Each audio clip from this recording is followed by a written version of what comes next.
Hello. हा बोल रे. रे, आज तुमचं जिल्हा परिषदचं माणूस निवडून आले म्हणून डायरेक्ट रे मला लाव का? हे बघ जरा गडबडीत आहो मी, नंतर बोलतो तुला. त्या माणसाला का बरं ढकलला तुम्ही? त्याला ऍडमिट केलेत म्हणून दवाखान्यात. कोणत्या माणसाला? तुमच्यामुळं आज ऍडमिट झाले त्यानं. अरे ते मला काय बी याद नाही, कुणाला ढकललो मी? आज तुमचं माणूस निवडून आले म्हणून तुमचा कार्यकर्ता गुलाल घेऊन आले, तुम्ही त्याला ढकलून टाकलो, त्यानं नालीत पडून त्याचं डोकं फुटले. पडलं नालीत, फुटलं का डोकं? आपलं बाजूला उभारून नाचनावने माझ्या अंगावर उलाले गुलाल टाकायला. अहो, जितल्यावर 2 दिवस तर चांगले राहायचं होतं. जितल्या कार्यकर्त्याला नालीत घातला. अरे मला का माहिती नालीत पडलं म्हणून? बरं जाऊ दे, उद्या जाऊन भेटतो त्याला मी. इथं धराणीत कोणते बी डॉक्टर त्याला लातूरला घेऊन जावा म्हणले.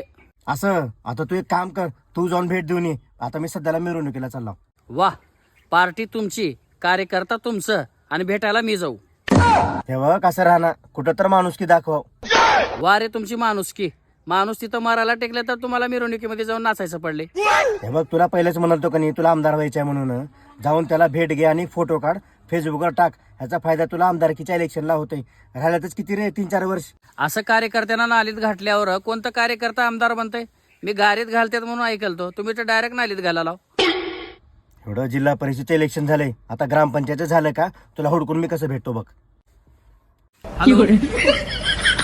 त्या माणसाला कधी बी खरं बोललं की राग येतो.